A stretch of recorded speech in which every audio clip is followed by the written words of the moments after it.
Hello students, welcome back. आज हम discuss करेंगे अकाउंटिंग कॉन्सेप्ट में मनी मेजरमेंट कॉन्सेप्ट। तो देखो, मनी मेजरमेंट कॉन्सेप्ट क्या बोलते हैं? Accounting records only monetary transaction, non monetary transactions are not recorded. तो मनी मेजरमेंट कॉन्सेप्ट सिंपल सा ये बोलते हैं कि जो भी हमारे अकाउंट्स में हम जो भी ट्रांजेक्शन रिकॉर्ड करते हैं वहां पे हम सिर्फ मॉनेटरी ट्रांजेक्शन को रिकॉर्ड करते हैं। मॉनेटरी ट्रांजेक्शन का मतलब क्या होता है? ऐसे ट्रांजेक्शन जिन्हें हम मनी के टर्म्स में मेजर कर सकते हैं, सिर्फ उन्हीं ट्रांजेक्शन को अकाउंट्स में रिकॉर्ड किया जाएगा। जो नॉन मॉनेटरी ट्रांजेक्शन है, मतलब ऐसे ट्रांजेक्शन जिन्हें हम मनी के टर्म्स में मेजर नहीं कर सकते, ऐसे ट्रांजेक्शन को हम अकाउंट्स की बुक्स में रिकॉर्ड नहीं करेंगे।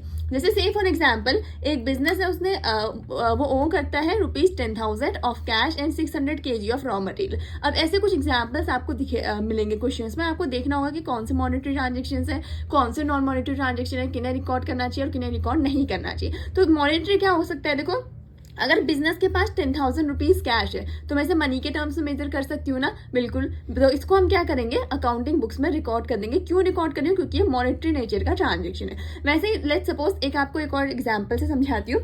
Exchanging 10 bags of rice for 5 litre of cooking oil. मैंने क्या किया, या बिजनेस ने क्या किया, उसने क्या किया, 10 राइस के बैग्स को किससे एक्सचेंज कर दिया? 5 लीटर कुकिंग ऑयल से। अब ये एक ऐसा ट्रांजेक्शन है, एक तरीके से इसको बार्टर सिस्टम कहते हैं, जो पहले के टाइम पे होता था। तो वहां पे क्या हो रहा है, इस ट्रांजेक्शन को हम मनी के टर्म्स में मेजर डायरेक्टली नहीं कर सकते। देखो ये क्या बोल रहा है यहाँ पे, बिजनेस है 10,000 रुपीज ऑफ कैश। तो यहाँ पे मुझे साफ साफ पता है कि हमारी वैल्यू क्या है उसकी, 10,000 रुपीज। लेकिन यहाँ पे हमें वैल्यू गिवन नहीं, यहाँ पे बोल रहा है कि हमने राइस के बदले क्या ले लिया है, कुकिंग ऑयल ले लिया 5 लीटर।